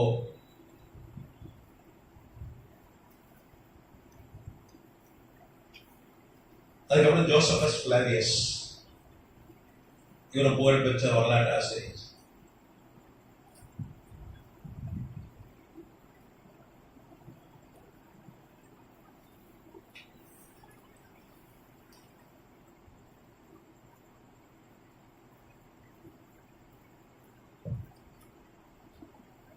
வரலாறு என்ன சொல்லுது? மோசே வந்து எகிப்துல இளவரசனா இருந்தான். அவனுடைய ஒரு காலத்துல வாக்கிலும் செயலையும் வல்லவனா இருந்தான். அப்படி நல்லா ஸ்ட்ராங்கா இருந்தான். அது மாத்திரம் இல்ல, அவனுடைய பொக்கிஷம் அன்னைக்கு தங்கம் தான் சொத்து. இப்போ சமீப காலத்துல லேண்ட், பில்டிங், ஷேர்ஸ், டிபென்ச்சர்ஸ் இப்படி சொத்து வந்துச்சு. ஒரு காலத்துல அப்படி இல்லை, வெறும் தங்கம் தான் சொத்து. சங்கம் தான் சேர்ப்பான். நிலம் ஃப்ரீயா இருக்கு. கிராமத்துல ஏதோ இடத்த காட்டும், மரத்தை கருத்தை வெட்டி வீடு கட்டிக்கலாம். நாங்க கொஞ்சம் கடை சேவையில் எனக்கு ஃப்ரீ இடம் கொடுத்தாங்க. ஒரு 2010 கூட நாங்க மயிலாடுதுறையில ஒரு இடம் வாங்க போனா ஊருக்காரெல்லாம் சேர்ந்து எவ்வளவு நேரம் எடுத்துக்கிட்டாங்க. அங்க இருக்கிற மூங்கிலாம் வெட்டி நீங்க சபை கட்டிக்கிட்டாங்க. கொஞ்சம் பிரான்ச் வந்து ஃப்ரீ இடம். கிராமத்துல காசு கொடுத்து வாங்க போனப்போ கூட வேண்டான்ட்டாங்க. நீங்க ஃப்ரீயா எடுத்துங்க. இந்த மதுராந்த பக்கத்துல கூட அப்படிதான் ஒரு இடம் கொடுத்தாங்க. இன்னைக்குதான் வந்து எங்க ஃப்ரீயா எங்க எல்லாம் தருவேன்னா வேணா கொடுப்பான் ஃப்ரீயா. நிலம் வேணாதான் எங்க ராக்கெட் மின்னல் வேகத்தில் போயிடுச்சு. பெரும்பாலும் 10,000 ரூபாய்க்கு அப்ரூவ் பிளாட் வாங்கலாம் 2000 ஒரு 25 வருஷம் முன்னாடி. நீங்க ஒரு 2 கோடி ரூபாய் சொல்ல மாட்டாங்க. கிரவுண்டு 10,000 ரூபாய் ஒரு பிளாட். மெயின் ரோட்ல மேடவாக்கம் ஜங்ஷன் 7-8 கோடி சொல்லுவான். 1990, 85 1000 ரூபாய் தான் பிளாட். ஒரே ஒரு பணம் மரம் இருக்கும், ஒரே ஒரு ஓலை கொட்டாய் இருக்கும், ஒரே டீ கடை, மரக்கட்டை அடிச்சு ஒரு டீ. அதான் 90களில் நானும் வந்து வாலிபனா இருக்கும்போது நான் படிக்கிற காலத்துல அங்க ஒரே ஒரு டீ கடை இருக்கும். அது காலையில கொஞ்ச நேரம் இருக்கும், 10 மணிக்கெல்லாம் இழுத்து ஓடிச்சு ஓடிடும். இன்னைக்கு 7 கோடி 8 கோடின்றான்.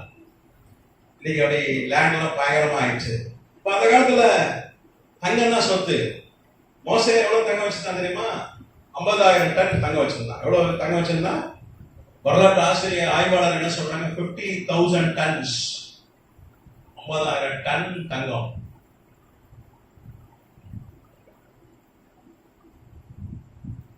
கோல்டு அப்படின்னா 5 கோடி கிலோ. தமிழ் டன் அப்படின்னா 5 கோடி கிலோ தங்கம். எத்தனை கோடி கிலோ?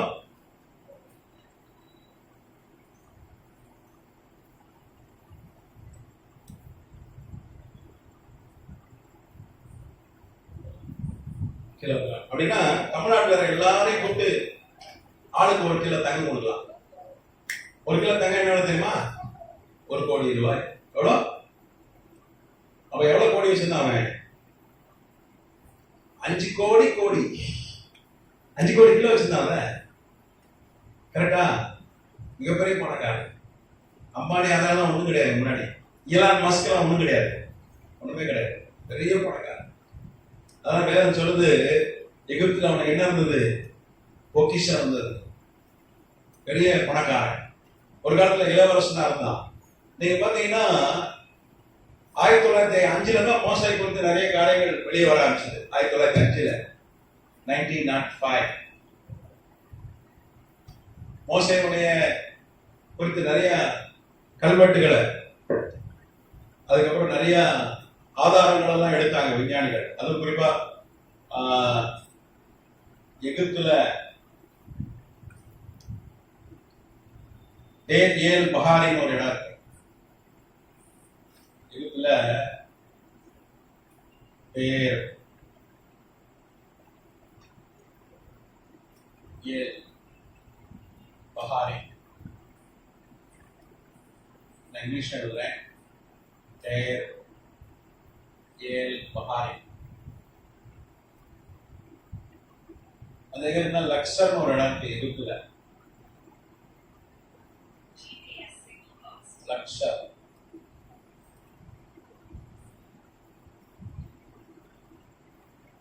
அங்க கர்நாக் பிரமிட் இருக்கு. கர்நாக்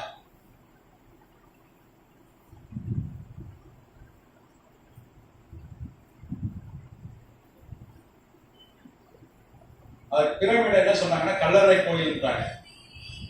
கர்நாக் கல்லறை கோயில்.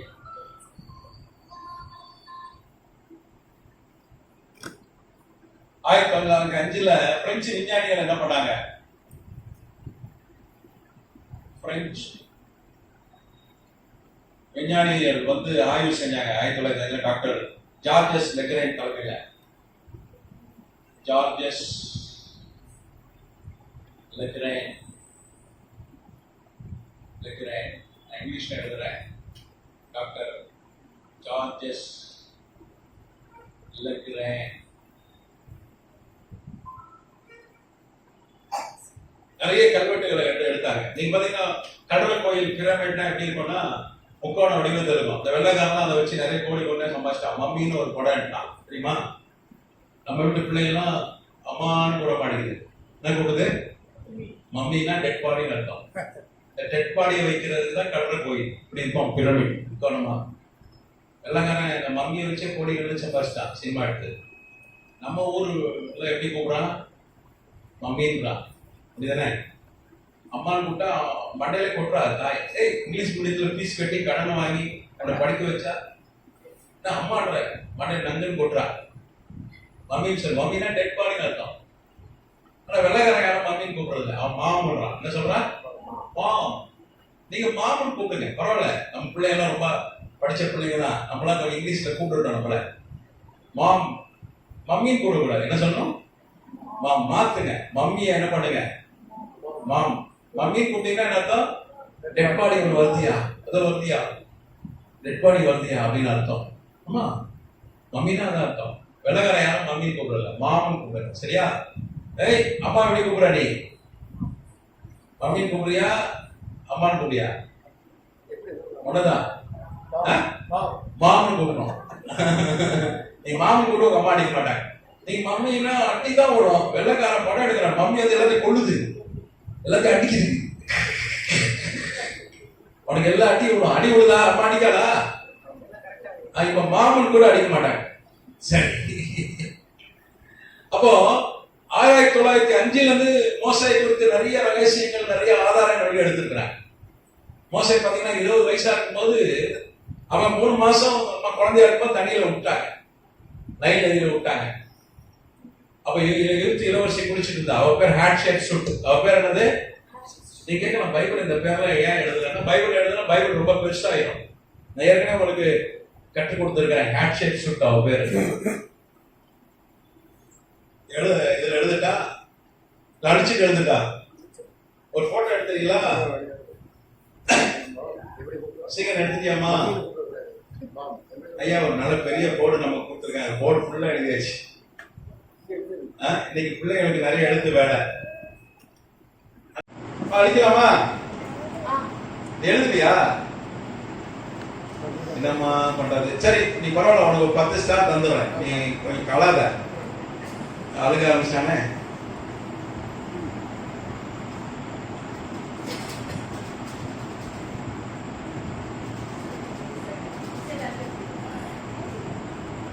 நீ கவலைப்படாத, சரியா? ரைட்.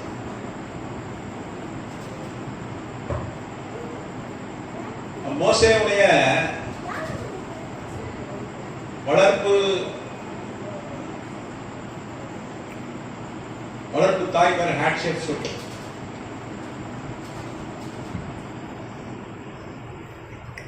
நான் ஏற்கனவே உங்களுக்கு சொல்லியிருக்கேன்.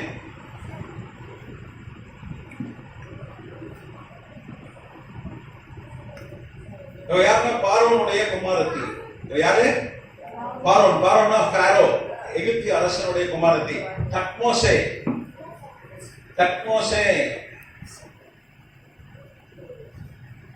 ஒன்றாம் தத்மோசே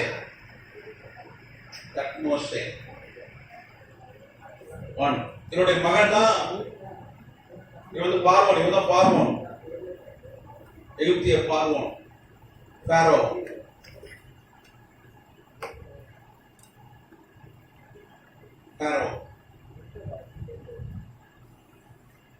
அப்போ பெரிய அரசன் அவனுடைய மகன் தான் ஆட்சேப் சுட்டு. அவளுக்கு பிள்ளை இல்ல. 3 மாசம் மோசே தண்ணிக்குள்ள வரா. அவ எடுத்து வளர்க்கிறான். கர்த்தநாமத்துக்கு வேதம் சொல்லுது, மோசே எப்படி இருந்தானா? அழகா இருந்தான். அவன் என்ன மாதிரி இருந்தா நிச்சயமா அந்த முதலைக்கு போட்டிருப்பா. இவனை கடிச்சு தின்னு அப்படின்னு முதலைக்கு போட்டிருப்பா. அவன் கொஞ்சம் நாள் அழகா இருந்ததுனால அவனை வளர்த்தான். அது கர்த்தருடைய திட்டமா இருந்தது. கர்த்தநாமத்துக்கு ஸ்தோத்திரம். அதுக்கப்புறம் பாத்தீங்கன்னா இவருடைய கணவன் தான் தத்மோசே 2. இந்த ஆட்சேப் சொல்லுடைய அவன் கணவன் தான் தத்மோசே 2.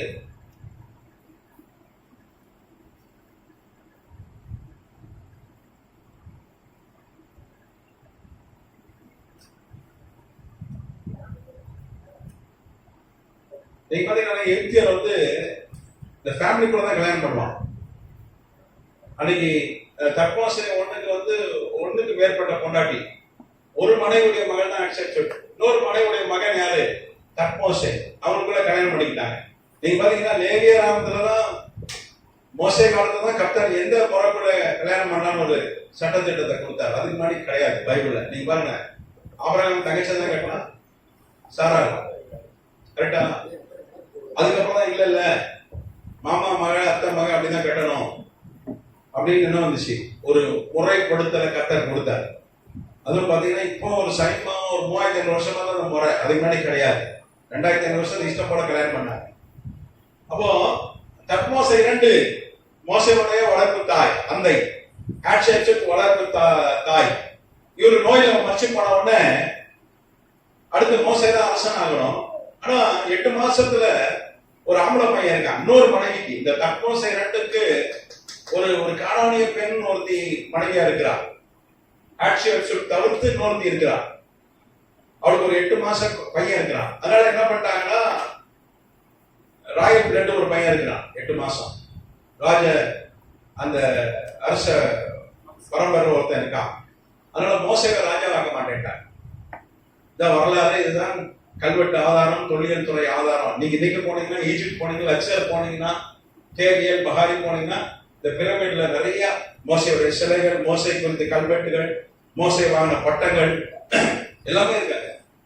நீங்க எகிப்து போகும்போது ஒரு வார்த்தை என்கிட்ட சொல்லிட்டு போங்க, நான் என்ன பண்றேன், உங்களுக்கு லொகேஷன் அனுப்பி வைக்கிறேன். சிரிக்க வேணாம். எகிப்துக்கு போயிட்டு வாங்க, ஜாப் பண்ணி என்ன பண்ணுங்க, ஏதாவது கஷ்டமா ஒரு பாஸ்போர்ட் எடுங்க, ஜாப் பண்ணுங்க, ஆண்டவர் துட்டு தருவார். ஜாப் பண்ணுங்க, ஆண்டவர் இதை போய் நான் பார்க்கணும்னு ஜாப் பண்ணுங்க. உங்களுக்கு துட்டு தருவாங்க, என்ன கேளுங்க. ஊட்டி கொடைக்கானல் பல தடவை போயிட்டீங்களே, அங்க ஒரு வாட்டி போயிட்டு வாங்க. கர்த்தநாமத்துக்கு ஸ்தோத்திரம். சரி, அப்ப இந்த தத்மோசே மரித்த பிறகு ஒரு மோசையால ராஜாவாக முடியல. ஒரு 8 மாசம் பையன் இருக்கிறான், 8 மாசம் ஆண் பிள்ளை. அவன் பெருசாக வரைக்கும் என்ன பண்றாங்க, இந்த அம்மாவை மகாராணி ஆக்குறாங்க. பெண் பார்வோனா, பெண் பார்வோன், ஷீ பாரோ. எகிப்திய ஆளுகிறார். ஒரு பெண் பார்வன் ஆகிட்டாங்க. இந்த ஆட்சேப்புடைய மம்மி வந்து ஈஜிப்ட்ல இருக்கு. நீங்க பாத்தீங்கன்னா 1908 அவருடைய மம்மியை கண்டுபிடிச்சாங்க. மம்மி மோசேவுடைய மாமுடைய மம்மியை கண்டுபிடிச்சாங்க. அம்மாவுடைய வளர்ப்பு மம்மியை கண்டுபிடிச்சாங்க. இப்ப எங்க இருக்குன்னா Cairo royal museum, Royal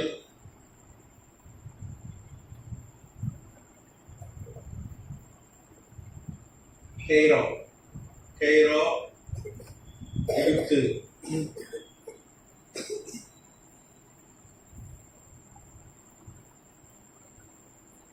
மம்மினா dead பாடின்னு அர்த்தம்.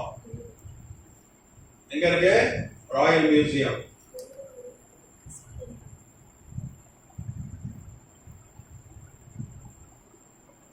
Cairo, Egypt. அப்போ அந்த அம்மா ராணி ஆனோட மோசே தான் ஆளுகை. அந்த அம்மா சிங்காசனத்தில் உட்கார்ந்து இருந்தாங்க. மோசே ஆளுகை இருந்தான். கர்த்தநாமத்துக்கு சோத்திரம். மோசேவுடைய இன்னொரு பேர் வந்து செனன்மட். என்னது? செனன்மட்.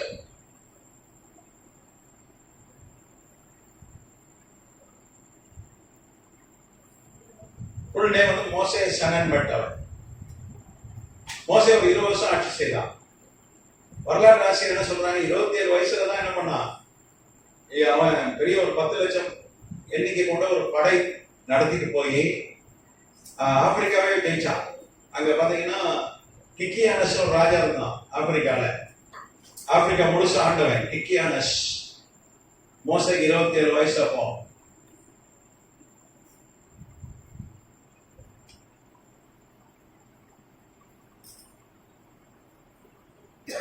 எத்தியோப்பியா போனான். எத்தியோப்பியான்றது அன்னைக்கு ஃபுல் ஆப்பிரிக்கா கான்டினென்ட் ஃபுல்லாவே எத்தியோப்பியா சாம்ராஜ்யமா இருந்தது.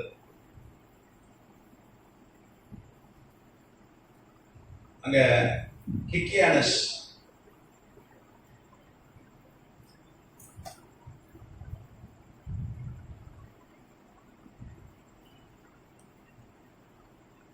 ஆப்பிரிக்காவே ஜெயிச்சான். அதுக்கப்புறம் என்ன பண்ணா? அங்க இளவரசியை தூக்கி வந்துட்டான். அந்த இளவரசி பேர் என்ன தெரியுமா? ஏற்கனவே சொல்லியிருக்கேன். தெரியுமா? சொல்லுங்க. யாருக்காவது தெரியுமா? வேலி காலத்துல ஒன்று சாப்பிடுவோம். என்ன சாப்பிடுவோம்? நிறைய ஜூஸ் எல்லாம் போட்டு குடிப்போம். Water melon. தமிழ்ல சொல்லுங்க. தர்பீஸ் அவ பேரு. அவர் தான் தர்பீஸை கண்டுபிடிச்சாலும் தெரியல. அடோனியா அவ பேரு.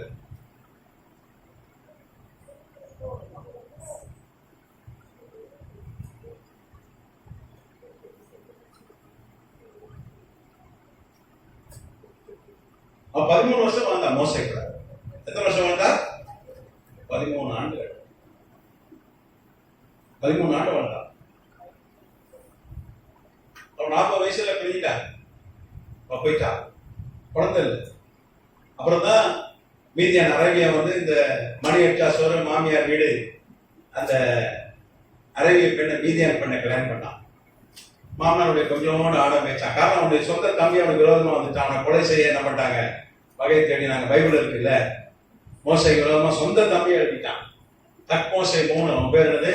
மோசையுடைய தம்பி பேர் தக்மோசே 3. நீங்க பாத்தீங்கன்னா ஆண்டவர் எகிப்தியுடைய சிலை இருப்ப திருப்பம் பொழுது மோசையை கொண்டு செங்கடலாம் பொழுதுல அமன் ஹோட்டேப் 2 ஒரு ராஜா இருந்தான். அது வேற.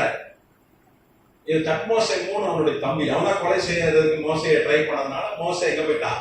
மீதியான் தேசத்துக்கு போயிட்டு ஒரு பூசாரி மகளை கட்டிட்டு 40 வருஷம் அங்கேயே இருந்தான். எத்தனாமத்துக்கு சோதனம். அப்போ ஒரு காலத்துல மோசே ஒரு பேரரசனா இருந்தான் என்று வரலாற்று ஆய்வுகள், ஆர்கியாலஜி ப்ரூஃப்ஸ், தொழில் துறை ஆய்வுகள் எல்லாம் சொல்லுது.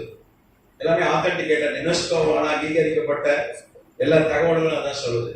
அதனாலதான் வேதம் சொல்லுது, வாக்கிய செயலையும் வல்லவனா இருந்தா பெரிய பணக்காரன் தான், 5 கோடி கிலோ தங்க வச்சிருந்தான், இளவரசனா இருந்தான்னு சொல்லி வேதம் சொல்லுது. கட்டணாமத்துக்கு சோதனம். ஆனா இப்ப மோசே இப்ப 80 வயசுல என்ன சொல்றான்? எனக்கு எல்லாம் வேலை, நான் சிக்காயிட்டேன், எனக்கு ஒண்ணுமே இல்ல, அதனால தரிசனம் வேண்டாம், நான் இங்கே மாமியார் வீட்டுல இருந்துக்கிறேன், நீங்க வேற ஆள் அனுப்புங்கன்னு சொன்ன. இன்னைக்கு நம்ம நிலைமை அப்படிதான் இருக்கு. கொஞ்சம் நம்ம சிக் ஆகிட்டா என்ன பண்றோம், நம்ம அங்கேயே தங்கிடுறோம், ஆறாண்டுலேயே தங்கிடுறோம், அப்படிதானே? கொஞ்சம் இன்னைக்கு தரிசனம் கொஞ்சம் வயசான காலத்துல தான் நிறைவேறுது, அப்படிதானே? சின்ன வயசுல தரிசனம் நிறைவேறுதா? இல்லை, கொஞ்சம் காலம் எடுக்குது. ஆனா தரிசனத்தை நோக்கி நம்ம ஓடிட்டே இருக்கோம். கொஞ்சம் சிக்காயிட்டா போய் நின்றுடும். கொஞ்சம் வயசாக கட்டி தாண்டாலே பல பலவீனம் வந்துருக்கு. மூட்டு வலி வருது, இடுப்பு வலி வருது, அப்புறம் சுகர் வருது, அப்புறம் என்னது பிபி வருது, அப்புறம் அசிடிட்டி வந்துருது, கொஞ்சம் தலை கிறுக்கு சுத்துது, ஒரு 40 வந்துட்டால எழுத்து தெரிய மாட்டேங்கி. ஆனா மோசே என்ன சொன்னா, இதுதான் சொன்னா, வேற ஒன்றும் சொல்ல. நான் போறேன், ஆனா நான் சிக்கா இருக்கேனே. நான் ஆண்டவர் சொன்னா, நீ போ, நான் அவனை பலப்படுத்துவேன்னு சொன்னேன். அல்லேலூயா. அவன் புறட்டு போனா நீங்க உபாகமம் கடைசி அதிகாரம் நீங்க எடுத்து வாசிங்க. உபாகமம் புஸ்தகம் கடைசி அதிகாரம் 24ஆம் அதிகாரம் 7ஆம் வசனம். மோசே மரிக்கிறபோது 120 வயதாய் இருந்தான். மோசே சாகும்போது எத்தனை வயசு? 120 வயதாய் இருந்தான். அவன் கண் இருளடையவும் இல்லை. 120 வயசு. இப்ப 40 வருஷம் ஓடிட்டான். கானான் எல்லை வரைக்கும் வந்துட்டான். ஜனங்கள் வீட்டுக்கு கொண்டு வந்துட்டான். அவன் பலன் குறையவும் இல்லை, அவன் கண் பார்வை குறையில, காது கேட்கிற திறன், மறுபடியும் வாக்கையும் செயலையும் வல்லவன் ஆகிட்டார். அப்போ நீ தரிசனத்தை நோக்கி ஓடனா அவன் வியாதி சோமாயிரும். நீ வியாதின்னு உட்காந்து உன் தரிசனமும் உனக்கு நிறைவேறாது. உனக்கு வியாதியில 6ஆம் தேதி செத்து போயிட்டான். ஆனா மோசே அப்படி இல்லை. எனக்கு எல்லாம் போச்சு, பலன் போச்சு, பரவாயில்ல, நான் என்ன பண்றேன், தரிசனத்தை நோக்கி ஓடனா கர்த்தர் அவனை பலப்படுத்தினார். அல்லேலூயா. சாகும்போது கூட வாலிபாடாதான் செத்தான். கண் பார்வை குறையில, காது கேட்கிற திறன் குறையில. நீங்க பவுல் 36 வயசுலதான் அவன் அந்தியோக சபையில ஒரு பாஸ்டா நியமிக்கப்படுகிறான். அப்போஸ்தலர் பவுல் 28 வயசுல தான் ரட்சிக்கப்படுறான். 34 கிபில 34 AD தான் தமஸ்குக்கு போகும்போது கர்த்தர் அவனை சந்திக்கிறார், ரட்சிக்கப்படுறான். உடனே ஊழியத்துக்கு போறான். ஆனா யாரும் அவனை ஏற்றுக்கல. ஏன்னா அவன் சபைக்கு பெரிய விரோதியா இருந்தான். அவனை மாதிரி ஒரு விரோதியை நீங்க உலகத்திலே பார்த்துருக்க. சபைக்கு ஊழியத்துக்கு விரோதி, ஊழியர்களை கொன்றவன், அநேகரை ஜெயில போட்டவன். அவன் இன்னும் யாரும் நம்பல. ஏன்னா ஒருவேளை நம்ம கூட சேர்ந்து எங்கெங்க ஊழியர் கண்டுபிடிச்சு தண்டிக்கலாம் நினைக்கிறானு பயந்து யாரும் சேர்க்கல. 36 வயசுல தான் பர்னபா கூட்டு வந்தானவா அந்தியோக சபைக்கு கூட சேர்ந்து ஊழியர் கூட்டு வந்தான். அவன் வேதம் சொல்லுது 2 கொரிந்தியர் 12ஆம் அதிகாரத்துல அவனுக்கு தலை ஒரு பலவீனம் வந்துச்சு. அவனுக்கு ஒரு முள் கொடுக்கப்பட்டு விட்டாரு. அந்த ஊழியத்தை ஸ்டார்ட் பண்ணலாம், தரிசனத்தை நோக்கி போனா அதுக்குள்ள ஒரு வியாதி வந்துச்சு. நீங்க பாத்தீங்கன்னா 2002ஆம் வருஷம் பவுலுடைய கல்லறையை உடைச்சாங்க. பவுலுடைய கல்லறை ரோம்ல இருக்கிறது, ரோம் பட்டணத்துல இருக்கிறது. அங்க தலை வெட்டி கொண்டுட்டாங்க, ரத்த சாட்சியம் பறிச்சான். அவருடைய கல்லறை பாத்தீங்கன்னா டாக்டர் ஜார்ஜ் பிலிப், இத்தாலியை சேர்ந்த தொழில் துறை விஞ்ஞானிகள், மருத்துவ விஞ்ஞானிகள், மரபணு விஞ்ஞானிகள்லாம் என்ன உடைச்சி ஆய்வு செஞ்சாங்க. 2009 வரைக்கும் ஆய்வு செஞ்சாங்க. 2002ல இருந்து 2009 வரைக்கும் அவருடைய மிச்சங்கள், அவருடைய ரிலீக்ஸ் மிச்சங்களை எடுத்து ஆய்வு செய்து ஒன்று கண்டுபிடிச்சாங்க. பவுல் உடைய தலையில ஒரு மூலையில கட்டி இருக்கு. ஏன்னா இன்னைக்கு மரபணு விஞ்ஞானம் ஒரு செல் கிடைச்சா கூட போதும், ஒரு சின்ன பிஸ்டல் கிடைச்சா கூட போதும், ஒரு மனுஷன் எத்தனை வருஷம் வாழ்ந்தா, அவனுக்கு என்னென்ன வியாதிலாம் இருந்தது, அவன் எப்படி செத்தான், எவ்வளவு ஹைட் இருந்தா எல்லாம் தெரிஞ்சிடும். அவ்வளவு வளர்ந்துருக்கு. இப்ப நீ விஞ்ஞானி மரபணு, இந்த ஜெனட்டிக், அந்த சயின்ஸ் அவ்வளவு தூரம் வளர்ந்துருக்கு, இந்த டெக்னாலஜி. அப்போ பவுலுடைய மூளையில ஒரு கட்டி இருந்தது, அதுவும் பிட்யூட்டரி கிளாண்ட் இங்க இருக்கும். பிட்யூட்டரி கிளாண்ட்னா நமக்கு இந்த கண்ணீர்லாம் சுரக்குது பாருங்க. மூளை வந்து பாதுகாப்பா வைக்கிறதுக்கு ஒரு நீர் சுரக்கும், ஒரு சுரப்பி, அந்த பிட்யூட்டரி கிளாண்ட் அதுக்குள்ள கட்டி இருந்தது பவுலுக்கு. 26 வருஷம் கட்டியோட தான் கடந்தான். தரிசனத்தை நோக்கி ஓடணும், சாகவே இல்லை. இப்பவே 2 வருஷம் செத்துருவான் அந்த கட்டி இருக்கிறவன். எந்த ஆஸ்பத்திரியிலேயே ஆபரேஷன் பண்ணாலும் கேரண்டி இல்லை. மூளைக்குள்ள கட்டி, அது பிட்யூட்டரி கிளாண்டுக்குள்ள கட்டி, மூளை உள்ள போய் ஆபரேஷன் பண்ண முடியாது. ஆனா தரிசனத்தை நோக்கி ஓடனா அவன் அந்த கட்டியில சாகவே இல்லை, அவன் ரத்த சாட்சியா தான் மதிச்சான். அதே மாதிரி மோசேக்கும் வியாதி, உடம்பு தலையில இருந்து கால் வரைக்கும் வியாதி. ஆனா புறப்பட்டு போன கர்த்தர் வியாதியெல்லாம் சுகமாக்கி புது பலனை கொடுத்துட்டாரு. கர்த்தர் நாமத்துக்கு சோதரம். அதனால இந்த வியாதி வந்து ஒரு நாளும் தரிசனத்துக்கு தடையா இருக்காது, இருக்கக்கூடாது. பரவாயில்ல, ஓடு, போற வழியில பரவாயில்ல, அனுபவம் சாக மாட்டோம். ஒரு சாக பயம், அப்படிதானே? ஒண்ணு ஒண்ணும் ஆகாது, பயரவே பயராது, ஒண்ணுமே ஆகாது. அப்ப பலவீனம் ஒரு நாள் என்ன பண்ணக்கூடாது, தரிசனத்துக்கு தடையா இருக்கக்கூடாது. நான் ஓடுறேன் கட்டலாம், நீங்க போனீங்கன்னா தரிசனத்தையும் அடைவீங்க, உங்களை ஆண்டவர் வியாதியை என்ன பண்ணிடுவாரு, சொல்ல மாட்டிடுவாரு. கத்த நாமத்துக்கு சோதனை. முடிச்சிடலாம், டைம் ஆச்சு. ஏதாவது கேள்வி இருக்கா?